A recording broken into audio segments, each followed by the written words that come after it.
ओम परमात्मने नमः। अब आगे के श्लोक में सम्यक निश्चय का फल बताते हैं। तो क्षिप्रम भवति धर्मात्मा शांतिम निगच्छति कौन्तेय प्रतजानी न मे भक्त प्रणश्यति।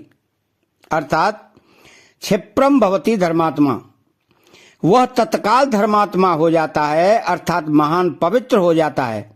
कारण कि जीव स्वयं परमात्मा का अंश है, और जब इसका उद्देश्य भी परमात्मा की प्राप्ति करना हो गया हो तो अब उसके धर्मात्मा होने में क्या देरी लगेगी।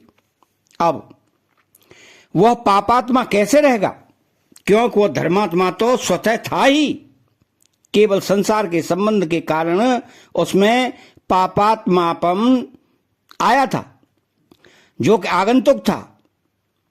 अब जब अहंता बदलने से संसार का संबंध नहीं रहा तो ज्यों का त्यों धर्मात्मा रह गया। यह जीव जब परमात्मा पापात्मा नहीं बना था तब भी पवित्र था, और जब पापात्मा बन गया तब भी वैसा ही पवित्र था। कारण कि परमात्मा का अंश होने से जीव सदा ही पवित्र है, केवल संसार के संबंध से वह पापात्मा बना था। तो संसार का संबंध छूटते ही वह ज्यों का त्यों पवित्र रह गया। पाप करने की भावना रहते हुए मनुष्य मेरे को केवल भगवान की तरफ ही देखता है, ऐसा निश्चय नहीं कर सकता। यह बात ठीक है, परंतु पापी मनुष्य ऐसा निश्चय नहीं कर सकता, यह नियम नहीं है। कारण कि जीव मात्र परमात्मा का अंश होने से स्वतः निर्दोष है। संसार की आसक्ति के कारण ही उसमें आगंतुक दोष आ जाते हैं।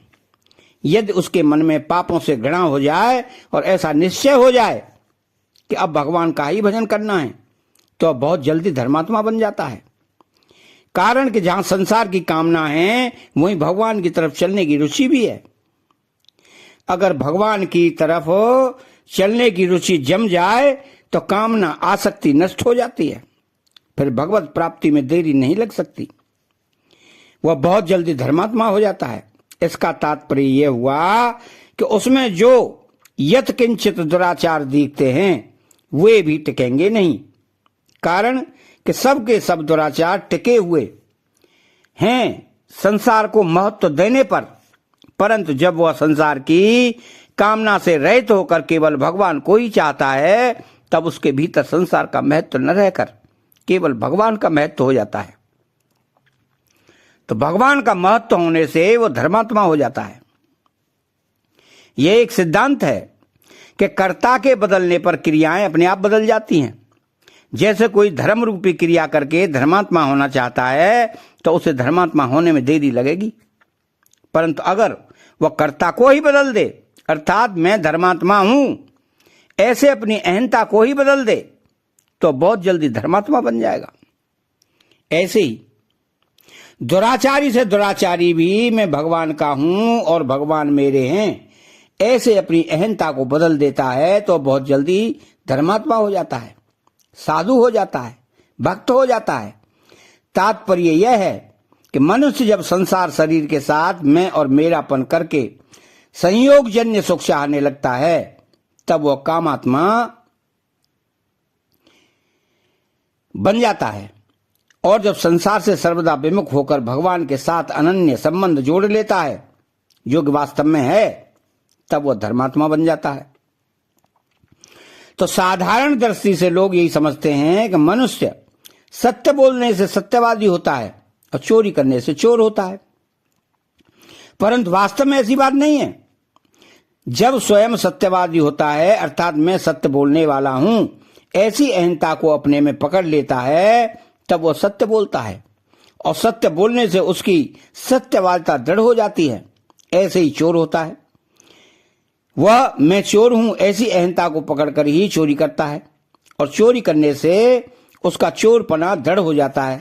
परंतु जिसकी अहंता में चोर हूं ही नहीं ऐसा दृढ़ भाव है, वह चोरी नहीं कर सकता। तात्पर्य यह हुआ कि अहंता के परिवर्तन से क्रियाओं का परिवर्तन हो जाता है। इन दोनों दृष्टांतों से यह सिद्ध हुआ कि कर्ता जैसा होता है उसके द्वारा वैसे ही कर्म होते हैं, और जैसे कर्म होते हैं वैसा ही कर्तापन दृढ़ हो जाता है। ऐसे ही यहाँ दुराचारी भी अनन्य भाग होकर, अर्थात मैं केवल भगवान का हूं और केवल भगवान ही मेरे हैं, ऐसे अनन्य भाव से भगवान के साथ संबंध जोड़ लेता है तो उसकी अहंता में मैं भगवान का हूं, संसार का नहीं हूं, यह भाव दृढ़ हो जाता है, जो वास्तव में सत्य है। इस प्रकार अहंता के बदल जाने पर, क्रियाओं में किंचित मात्र कमी रहने पर भी वो बहुत जल्दी धर्मात्मा बन जाता है। यहां शंका हो सकती है कि पूर्व श्लोक में भगवान सदुराचारः कहकर आए हैं, तो फिर यहां भगवान ने उसको धर्मात्मा क्यों कहा है?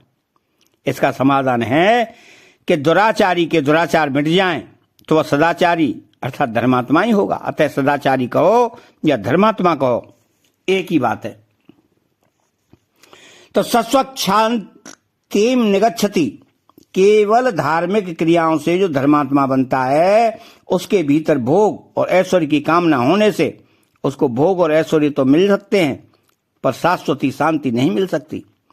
दुराचारी की अहंता बदलने पर जब वह भगवान के साथ भीतर से एक हो जाता है तब उसके भीतर कामना नहीं रह जाती।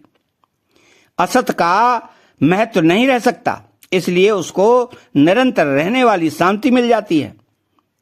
दूसरा भाव यह है कि स्वयं परमात्मा का अंश होने से चेतन अमल सहज सुख राशि है, अतः उसमें अपने स्वरूप की जो अनादि अनंत स्वतः सिद्धि शांति है, धर्मात्मा होने से अर्थात भगवान के साथ अनन्य भाव से संबंध होने से वह शाश्वती शांति प्राप्त हो जाती है। केवल संसार के साथ संबंध मानने से ही उसका अनुभव नहीं हो रहा है। कौन्तेय प्रतिजानी है न मे भक्ता प्रणश्यति, यहां मेरे भक्त का पतन नहीं होता, ऐसी प्रतिज्ञा भगवान अर्जुन से करवाते हैं, स्वयं नहीं करते। इसका आशय यह है कि अभी युद्ध का आरंभ होने वाला है और भगवान ने पहले ही हाथ में शस्त्र न लेने की प्रतिज्ञा कर ली है। परंतु जब आगे भीष्म जी ये प्रतिज्ञा कर लेंगे कि आज जो हरे हैं न शस्त्र गहाऊं तो लाजो गंगा जननी को सांतन सुत न कहाऊं, तो उस समय भगवान की प्रतिज्ञा तो टूट जाएगी पर भक्त भीष्म जी की प्रतिज्ञा नहीं टूटेगी। तो भगवान ने भक्तो असी में सखा चेती कहकर अर्जुन को अपना भक्त स्वीकार किया है। अतः भगवान अर्जुन से कहते हैं कि भैया तू प्रतिज्ञा कर ले, कारण तेरे द्वारा प्रतिज्ञा करने पर अगर मैं खुद भी तेरी प्रतिज्ञा तोड़ना चाहूंगा तो भी तोड़ नहीं सकूंगा, फिर और तोड़ेगा ही नहीं। तात्पर्य हुआ कि अगर भक्त प्रतिज्ञा करे तो उस प्रतिज्ञा के विरुद्ध मेरी प्रतिज्ञा भी नहीं चलेगी, मेरे भक्त का विनाश अर्थात पतन नहीं होगा। यह कहने का तात्पर्य है कि जब वह सर्वदा मेरे सम्मुख हो गया है तो अब उसके पतन की किंचित मात्र भी संभावना नहीं रही। पतन का कारण तो शरीर के साथ अपना संबंध मान लेना ही है। उस माने हुए संबंध से सर्वदा विमुख होकर जब वह अनन्य भाव से मेरे ही सम्मुख हो गया है तो अब उसके पतन की संभावना हो ही कैसे सकती है। दुराचारी भी जब भक्त हो सकता है तो